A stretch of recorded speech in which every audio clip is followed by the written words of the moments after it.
Welcome to another unboxing from TST Group. This time, as our channel, RVDaydream, suggests, this is the TST Dreamer. So let's unbox this, put this together, show you what it's going to take to assemble it so you can start enjoying this fat tire bike right away. What have you been up to? I've been riding on a daydream. It came FedEx, obviously, packaged very well.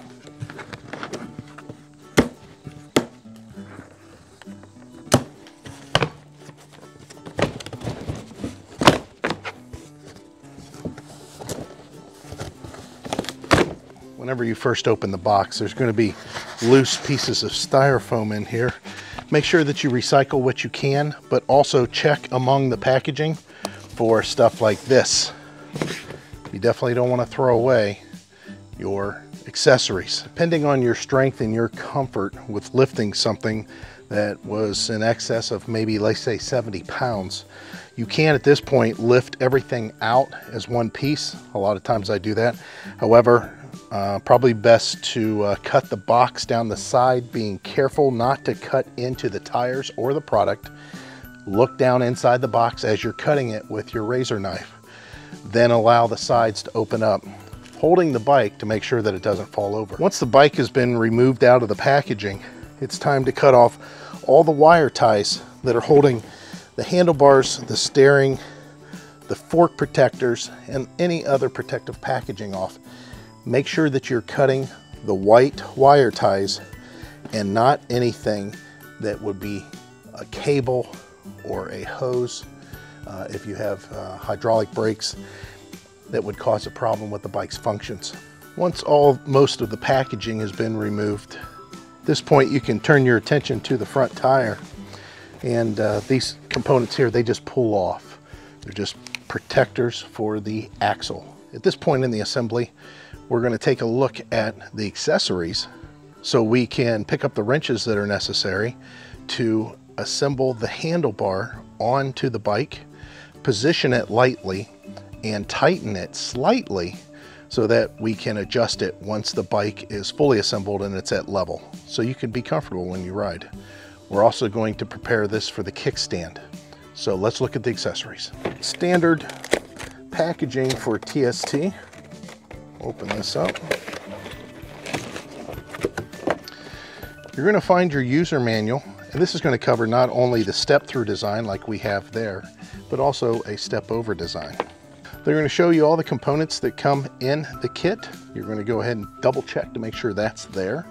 They also talk about the bike and its specifications, talking about installing the kickstand and then the handlebars, again with tools provided, and then they'll go on to show you how to install the front wheel and tire, and then the pedals. Also, you have your warranty card.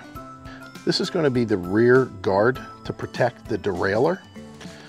Your toolkit, again, wrenches and Allen wrenches that are in here for assembly. You're going to get your axle. This is going to be the front axle for the bike. You see there's a couple of cone-shaped springs. Make sure you don't lose those, and keep the orientation to where the small part of the cone, once installed, will point inward towards the shocks or towards the tire. Here you have the kickstand with the mounting hardware with Loctite. Then above standard, 3 amp charger is included. Of course, the power cord. They give you some accessory bolts. And then, of course, the pedals. During the entire assembly process, I think this is probably some of the most critical parts of the assembly that you have to pay attention to. First of all, the gooseneck of the bike is pointed in the wrong direction. They do that for shipping. So you have to make sure that the forks are orientated the way that they currently are, and that's with the support hoop between the two shocks to be forward facing. We're going to be going to this bolt when we mount the light. Also, to turn the gooseneck at that point to where everything is in line with the frame and with the forks, and of course once the tire's mounted with the tires, so your steering is correct. You're going to do that by loosening these 2 bolts and this bolt on top. Rotate it around, line it up, tighten the top bolt here, or Allen headed bolt You're going to then insert the protective cover that finishes the look on this, and then tighten these two side pieces, or these two bolts that go in opposite directions, to cinch on to the fork, the part that comes up through the stem. So that, again, I think is the most critical. So this has to be facing the right way. This has to be facing the right way. They have to be in alignment.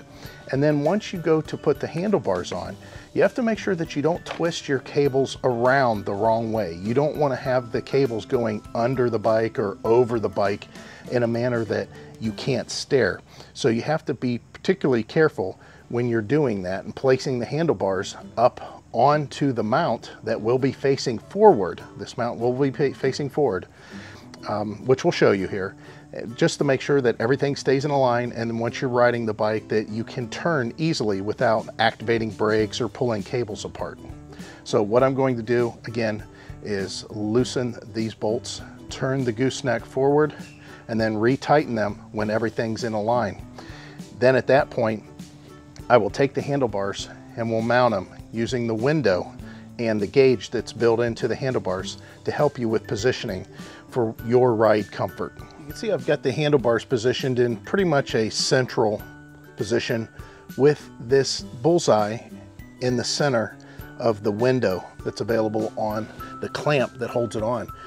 Whenever you tighten this down, you want to make sure that there's an equal gap all the way around on this clamp so that it has a good pull and grab on the handlebar. You don't want the top two bolts to be tight and then the bottom ones to be partially tight. You want them all equally pushing on the bar or clamping on the bar. The positioning of the handlebar is going to be purely to your preference of what you like for the ride. You're not going to be able to necessarily set this position until the front tire is on, so that you are sitting on the bike and you can adjust it at that point. So I suggest that you leave this partially loose, and then once you get it with the front tire on, which we're getting ready to show you, then tighten that down, as I mentioned. Off camera, this piece here, it actually came out of the brake caliper. Make sure you remove this before you put your tire on. But more importantly, now we have to remove this bolt, which they give you a wrench that will take out the nuts. All you're gonna do is loosen these nuts on both sides, and then loosen one of the outside, and you'll see the bolts just fall out. Again, this can be discarded. This is just for shipping. Now we're going to install the tire onto the forks. It's best that if you have a second pair of hands that might be able to help you to call them out. I'm going to attempt to do this myself since I've done them so many times. But we want to place this axle onto the bike by removing this outer nut here, which is just toolless. You don't need a tool for this. And then again, that cone spring, and just remember the orientation. This then, what they call a skewer, will go through the axle. Once it's come through the other side of the axle, I've got the tire flipped around here. We're going to put that cone spring back on, small side in, and then just barely tighten the outside nut, maybe 2 turns. Now you want to make sure that the clamp, the flip over clamp, is open. Make sure it's not to the closed position, and that's with the curve in. Make sure it's either straight out or pointed down to the point where the curve is facing out. Whenever you position this, you're going to drop the forks down on top of the bolt or the skewer, but more importantly, you want to line this disc breakup with the caliper. So again, a second set of hands would be handy here, but I'm going to attempt to do this on my own.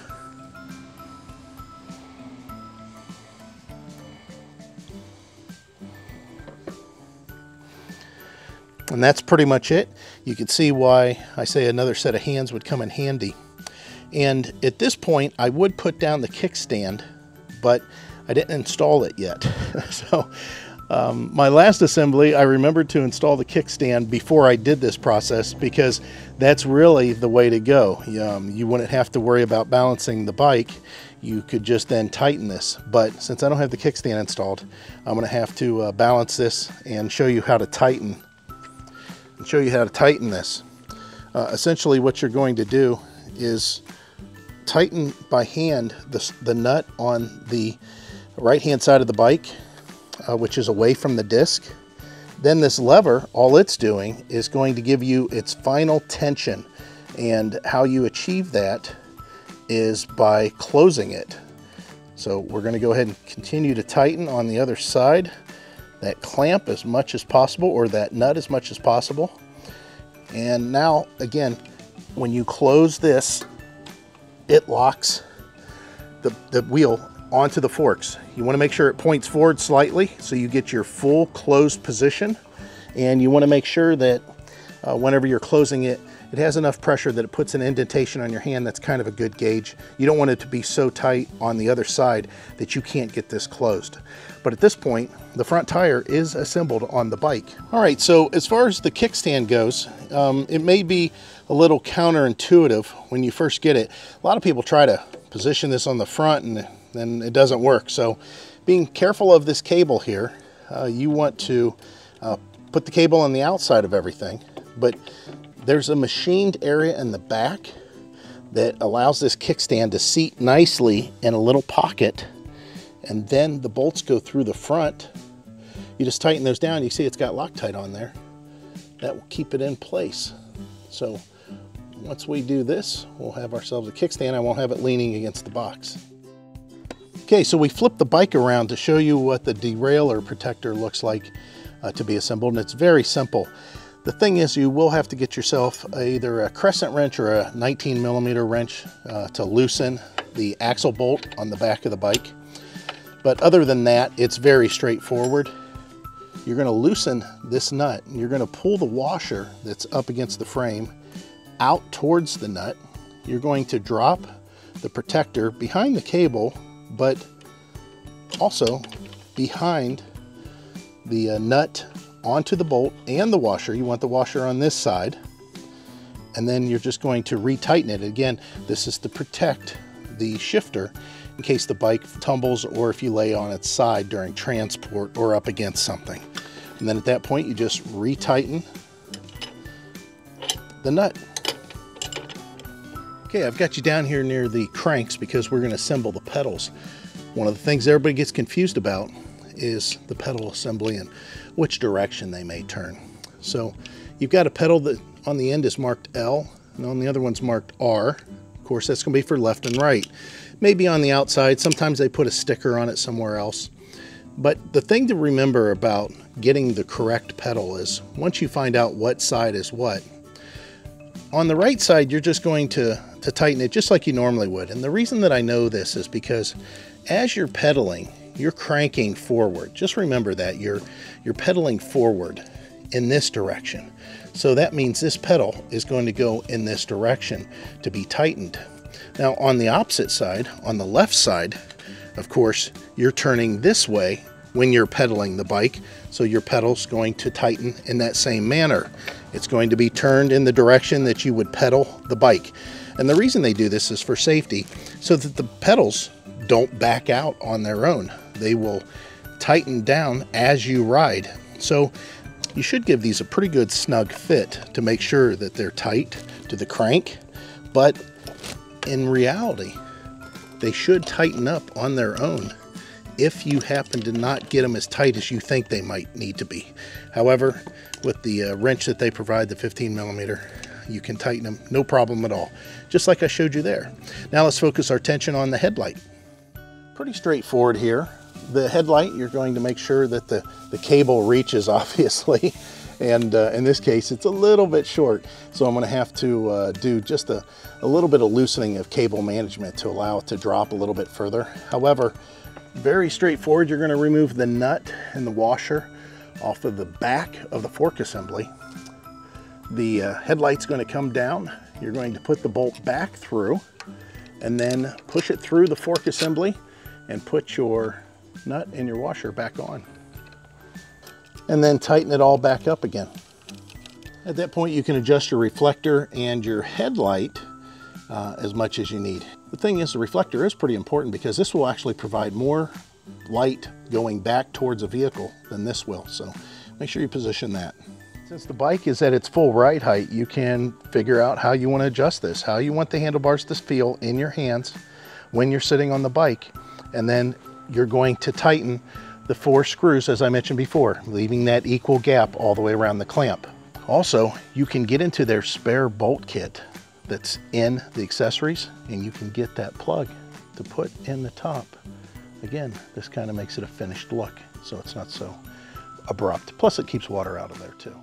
You're now in the final process of everything. You're going to check the tire pressure and make sure what the book says is what the tires are set at. You can adjust them a little bit for your comfort. These big tires don't require very much pressure at all. You're also going to adjust the controller to make sure that it's positioned so you can see it well. You want to mess around with the brakes. You want to make sure that with these hydraulic brakes that you pump them a few times to make sure that they are engaging. You're also going to adjust your seat. Make sure that you put it in a position that you're comfortable with. A lot of people like to ride it higher. It depends on how you ride. I don't like to pedal a lot, but that's going to be personal preference there. Also, during these final pieces of getting it ready to ride, you want to check your battery, see what the condition is of it. It may need charged, but as far as assembly, this is done. So the links are down below for this, and this is a beautiful bike. If you want to purchase this bike or other ones from TST, please use the link down below, and it'll allow me to do more videos just like this for assembly and instruction of unboxing. I appreciate it, guys, and as always, we hope to see you out there.